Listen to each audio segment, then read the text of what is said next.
Welcome to ज़िल्फ़ा math. हम आज इस वीडियो में महाराष्ट्र टीटी एग्ज़ाम में पूछे जाने वाले सवालात हल कर रहे हैं। ये जो सवालात मैंने यहाँ पर लिखे हैं ये 2013 और 2016 पेपर 1 एंड सेकंड में पूछे गए हैं। अगर x/15 एक ताक अदद है तो इस अदद के बाद तरतीबवार आने वाला 13वां जुफ्त अदद कौन सा होगा। यानी यहाँ पर हमें क्या कहा गया है, x/15 ये ताक अदद है। अगर ये ताक अदद है तो इसमें अगर हम एक जमा कर लें एक, तो ये जो अदद बन जाएगा ये कौन सा अदद रहेगा, ये जुफ्त अदद रहेगा। तो यहाँ पर ये x/15 ताक अदद दिया गया है। इसके बाद आने वाला पहला जुफ्त अदद कौन सा रहेगा, x/15 + 1, ये पहला जुफ्त अदद रहेगा। इसी तरह दूसरा जुफ्त अदद x/15 के बाद x/15 + 3, ये दूसरा जुफ्त अदद रहेगा। इसी तरह तीसरा जुफ्त अदद x/15 के बाद ये इस तरह रहेगा, x/15 + 5, ये तीसरा जुफ्त अदद होगा x/15 इस ताक अदद के बाद। तो यहाँ पर देखिए x/15 + 1 ये पहला जुफ्त अदद है, और यहाँ पर हमने अगर 3 ऐड किया है x/15 में तो ये दूसरा जुफ्त अदद बन रहा है। और तीसरा जुफ्त अदद हासिल करने के लिए हमें x/15 में क्या ऐड करना पड़ा है, 5 ऐड करना पड़ा है। तो इसी तरह हमें 13वां जुफ्त अदद पता करना है। तो अगर हम इस तरतीब से जाएंगे तो बहुत ज़्यादा टाइम लग जाएगा। तो यहीं हमने ये जो 3 आदाद पता किए हैं उन्हीं की मदद से हम 13वां अदद भी पता कर सकते हैं। कैसे, तो यहाँ पर देखिए मैं इस तरह से लिखूँ 2n - 1, ये एक तबई अदद है मैं कहूँ, और n की वैल्यू अगर मैं यहाँ पर इसमें 1 रखती हूँ तो मुझे क्या मिलेगा, 2 × 1 - 1, ये इक्वल आएगा 1 के। इसी तरह अगर मैं 2n - 1 में n की वैल्यू 2 रखूँ तो ये आएगा 2 × 2 - 1, ठीक है, and it is equal to, ये हो जाए इट इज़ इक्वल टू 4 - 1 = 3 हो जाएगा। इसी तरह n इज़ इक्वल टू 3 रखूँ 2n - 1 में तो मुझे क्या हासिल होगा, 2 × 3 - 1 is equal to 6 - 1 is equal to 5। यानी n अगर मैं 1 रख रही हूँ तो मुझे 1 मिल रहा है इसमें रखने पर। n की वैल्यू अगर मैं इसमें 2 रखती हूँ तो मुझे 3 मिल रहा है। n की वैल्यू मैं 3 रखती हूँ तो मुझे 5 मिल रहा है। तो यहाँ मुझे अगर मैं कहूँ x/15 + 2n - 1, ये nth जुफ्त अदद है, तो ये बिल्कुल सही होगा। क्योंकि अगर देखिए मैं n की वैल्यू अगर मैं 1 रखूँ तो मुझे पहला अदद हासिल होगा, 2 रखूँ तो मुझे दूसरा जुफ्त अदद हासिल होगा x/15 के बाद। इसी तरह तीसरा अदद हासिल करने के लिए अगर मैं n की वैल्यू 3 रखूँ तो मुझे x/15 के बाद तीसरा अदद हासिल होगा। और मुझे क्वेश्चन में कहा गया है कि यहाँ पर मुझे 13वां जुफ्त अदद बताना है।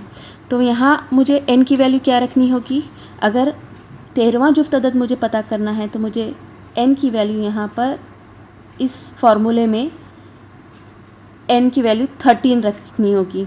तो चलिए रख के देखते हैं, x/15 + 2 × 13 - 1 क्या मिलेगा, x/15 + 26 - 1 is equal to x/15 + 25 is equal to x + 25 × 15 whole divided by 15। और ये 25 × 15 का मल्टीप्लिकेशन क्या आता है, 375 आता है डिवाइडेड बाय 15। यानी 13वां जुफ्त अदद जो हासिल हुआ है वो क्या है, x + 375 डिवाइडेड बाय 15। चलिए ऑप्शन चेक करते हैं। ऑप्शन में देखिए पहले ही ऑप्शन पर ये दिया गया है x + 375 डिवाइडेड बाय 15, तो ये ऑप्शन करेक्ट होगा। यही 13वां जुफ्त अदद होगा जो कि x/15 इस ताक अदद के बाद आएगा। तो ऑप्शन 1 करेक्ट है। इसी तरह हम ये सेकंड क्वेश्चन सॉल्व करेंगे। यहाँ पर क्या कहा गया है हमें, 5x - 17 ये ताक अदद है, तबई अदद है, ठीक है। तो इसके बाद पहला जुफ्त अदद हासिल करने के लिए हमें 5x - 7 में एक मिलाना पड़ेगा, यानी एक ऐड कर देना पड़ेगा, तो हमें पहला जुफ्त अदद मिलेगा। इसी तरह दूसरा जुफ्त अदद हासिल करने के लिए हमें 5x - 7 में 3 ऐड करना पड़ेगा, तो हमें दूसरा जुफ्त अदद मिलेगा। 5x - 7 में अगर हम 5 ऐड करेंगे तो हमें तीसरा जुफ्त अदद मिलेगा। तो अभी हमने जैसे किया है, तो यहाँ पर देखिए 1 3 5 ऐड करने पर ही हमें जुफ्त आदाद मिल रहे हैं। 5x - 7 में हम ये ऐड कर रहे हैं, और 1 3 5 को हम इन जनरल किस तरह से लिख सकते हैं? आम सूरत में हम 1 3 ऑड नंबर्स, यानी 1 3 5 ये ऑड नंबर्स ही हैं, ऑड नंबर ही ऐड करेंगे 5x - 7 में, तो हमें जुफ्त अदद मिलेगा। तो ऑड नंबर हासिल करने के लिए, यानी ताक़ आदाद हासिल करने के लिए आम सूरत है 2n - 1।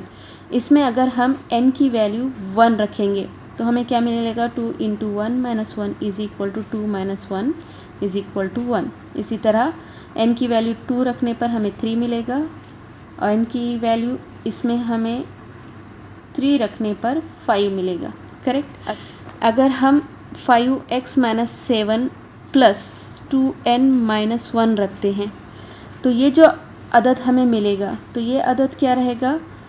nth जुफ्त अदद रहेगा। जैसे जैसे हम इस फॉर्मूले में n की वैल्यू रखते जाएंगे हमें जुफ्त आदाद मिलते जाएंगे। यानी पहला जुफ्त अदद मालूम करने के लिए हम n की वैल्यू 1 रखेंगे, दूसरा जुफ्त अदद मालूम करने के लिए n की वैल्यू 2 रखेंगे। इसी तरह यहाँ पर हमें कहा गया है 18वां जुफ्त अदद चाहिए। 5x - 7 के बाद 18वां जुफ्त अदद मालूम करने के लिए हमें n की वैल्यू यहाँ पर 18 रखनी होगी, तो रख लेते हैं। 5x - 7 + 2 × 18 - 1, ये 18th जुफ्त अदद है 5x - 7 के बाद। तो इसे सिंप्लीफाई करेंगे तो ये क्या आएगा? 5x - 7 + 18 2 × 36 - 1 = 5x - 7 + 35, और इसे आप सिंप्लीफाई करेंगे तो 5x + 28 आएगा। यानी 18th जुफ्त अदद जो कि 5x - 7 इस ताक़ अदद के बाद आ रहा है, वो है 5x + 28। ऑप्शन चेक करते हैं तो यहाँ पर देखिए ऑप्शन 1 पर ही दिया गया है 5x + 28, तो ये ऑप्शन 1 करेक्ट है। उम्मीद करती हूँ ये वीडियो आपके लिए हेल्पफुल है। वीडियो अगर आपको पसंद आया है तो प्लीज़ वीडियो को ज़रूर लाइक करें, ज़्यादा से ज़्यादा शेयर करें, और अभी तक आपने चैनल को सब्सक्राइब नहीं किया है तो मज़ीद ऐसे ही वीडियो पाने के लिए चैनल को ज़रूर सब्सक्राइब करें, ताकि सबसे पहले नोटिफिकेशन आपके पास आए। Thank you for watching.